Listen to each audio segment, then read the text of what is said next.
তাহলে এত আলেম যদি আমাদের সমাজে থাকে, তাদের যদি স্বভাব চরিত্র এইরকম হয়, তাহলে আমার আর আপনার ঈমান বাঁচবে কি করে?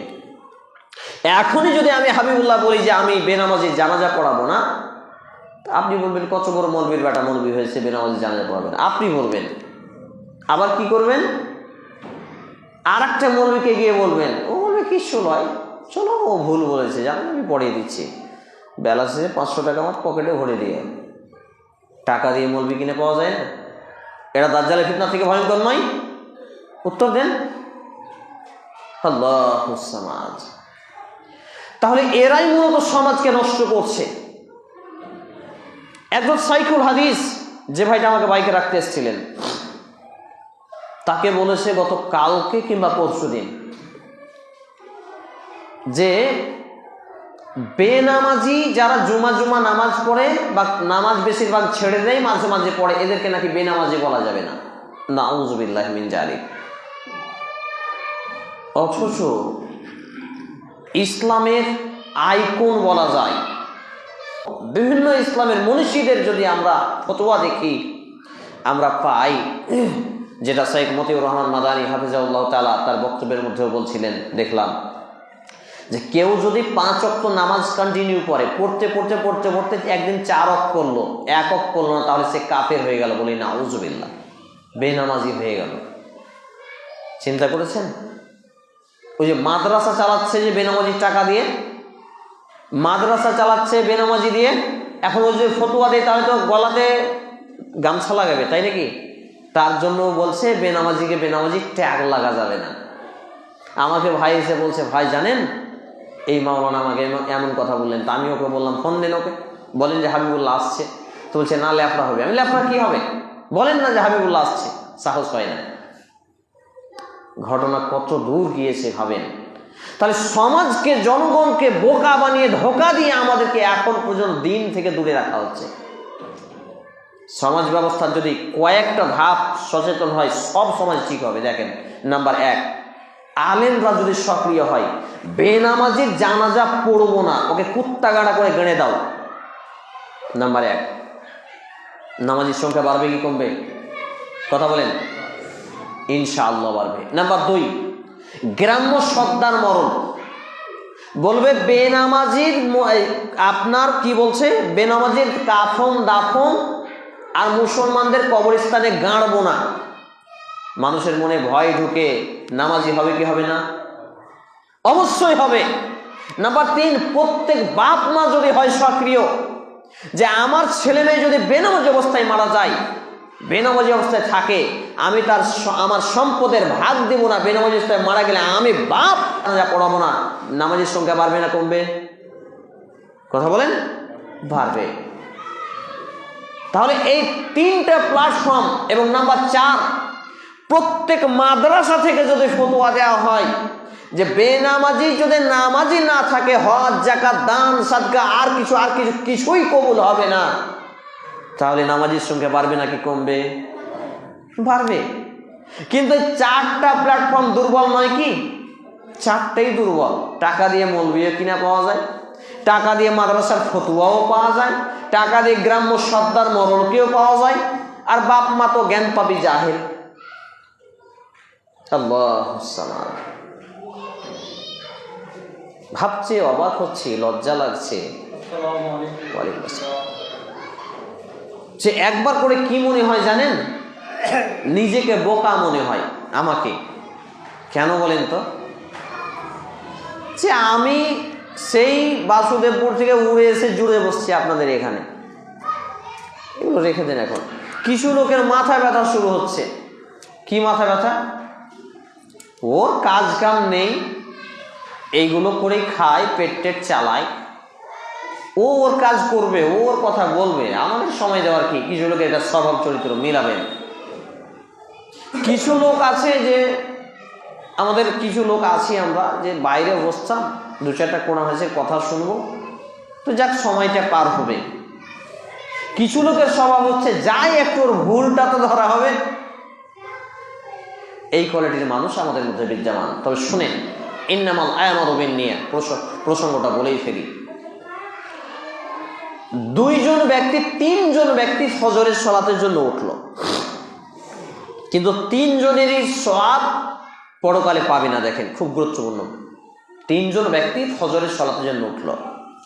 এক, খুব ভয়, আমি যদি ফজরের নামাজ ছেড়ে দিই আমি মুনাফিকের কাতারে চলে যাব, আমি দিনের প্রথমেই আল্লাহকে নাফরমানিতে পড়ে যাব। যদিও আমাদের দিনের প্রথমটা হয় এশা দিয়ে, কি দিয়ে?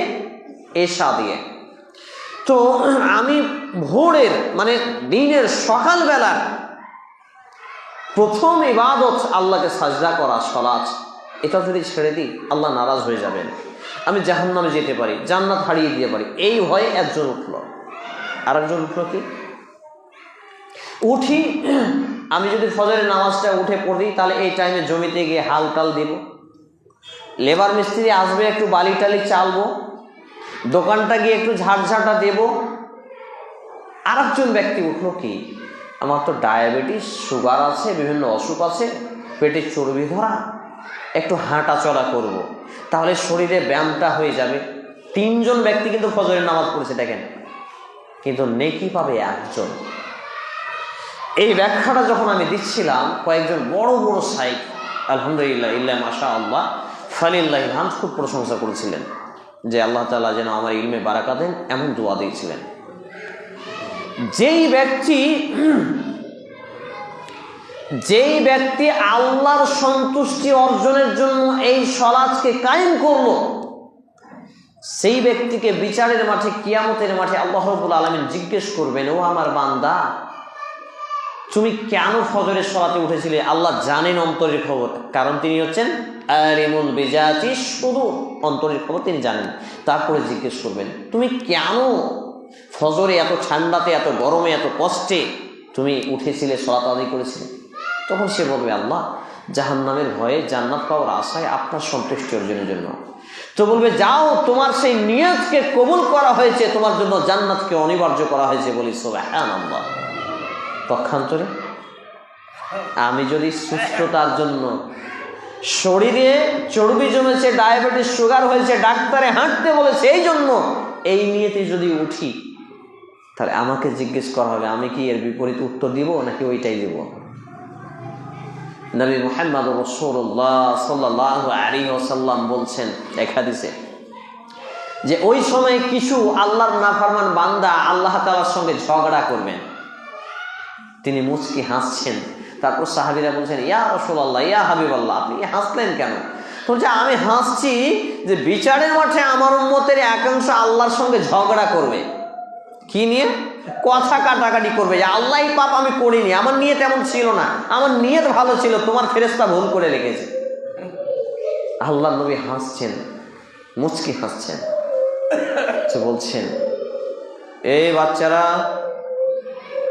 কে এরকম করছো গো? দরজাটা লাগিয়ে দিন, দরজাটা। তো নবী মুহাম্মদ রাসূলুল্লাহ সাল্লাল্লাহু আলাইহি ওয়াসাল্লাম তিনি বলছেন যে তখন তাকে তার আমলনামাটা নিজেকে পড়তে দেওয়া হবে। পড়ে বলবে আল্লাহ এগুলো আমি করিনি, এগুলো ভুলভাবে তোমার ফেরেশতা লিখেছে।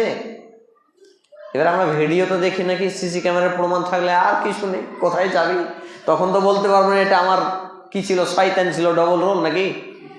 তখন আমি ভিডিও ক্যামেরার মতো স্বচ্ছভাবে, পরিষ্কারভাবে দেখানো হবে। সূরা জিলজাল, ফামান ইয়া'মাল মিসকালা যাররাতিন খায়রান ইয়ারা ওয়া মান ইয়া'মাল মিসকালা যাররাতিন শাররান ইয়ারা। বিন্দু অণু পরিমাণ ভালো কাজ করলেও দেখতে পাবে, বিন্দু অণু পরিমাণ খারাপ কাজ করলেও দেখতে পাবে। চিন্তা করুন, তাকে দেখানো হবে। তখন বলবে হ্যাঁ আল্লাহ, এবার মনে পড়েছে এটা আমি। দেখেন একে বলে ঠেলার নাম বাবাজি। আল্লাহর সঙ্গেও ঝগড়া করবে কিছু নাফরমান ব্যক্তি। তখন তাকে বলা হবে হ্যাঁ তুমি যে নিয়তে তোমার শরীরকে ঠিক করার জন্য ইবাদত করেছিলে, কোনো কাজ করেছিলে, নামাজ আদায় করেছিলে, ফজরে উঠেছিলে, যাও তোমাকে দুনিয়াতে দেওয়া হয়েছে, অতএব তোমার পরকালে কিছু নেই, তোমার থাকার জায়গা জাহান্নাম। বলি নাউযুবিল্লাহি মিন যালিক। কি বললেন না? বলেন নাউযুবিল্লাহি মিন যালিক। 3 নম্বর ব্যক্তি দুনিয়া অর্জনের জন্য আমি যদি উঠি তাহলে লোকটা বলবে, ইমাম সাহেব বলবে বাপরে ফজরে একদিনও গাবি নেই, গ্রামের লোক বলবে ওই ছেলেটা ওই লোকটা এত ভালো, ওর বেটির সাথে আমার বেটার বিয়ে দিতে হবে, আমার বেটার সাথে ওর বেটির বিয়ে দিতে হবে। এইরকম ভাবে বিভিন্ন কলা কৌশলে সমাজে প্রভাব বিস্তারের জন্য, কিংবা আমার লেবার মিস্ত্রি আসবে বালি চালা, কিংবা আমার দোকানপাট ঝাড় দেওয়া, যদি দুনিয়ার উদ্দেশ্য হয় সে ব্যক্তিকে প্রশ্ন করবে, তখন তাকে বলবে, সে বলবে যে আল্লাহ আমি এই নিয়তে করেছিলাম। আল্লাহ বলবেন যে যা তোকে দুনিয়াতে তাই দেওয়া হয়েছিল, যা সে তুই নিয়ত করেছিলি, অতএব তোর এখানে আর কিছু প্রাপ্য নেই। প্রিয় ভাই এবং বন্ধুগণ, এখান থেকে যে শিক্ষা পাওয়া যায় সেটা হলো আমাদের ইখলাস, আমাদের এখানে বসা, আমাদের আশা, আমাদের শোনা সব কিছু হতে হবে কিসের জন্য? আল্লাহ রাব্বুল আলামিনের সন্তুষ্টি অর্জনের জন্য। আমরা করবো তো ইনশাআল্লাহ। ইনশাআল্লাহ, আল্লাহ তাআলা কবুল করুন।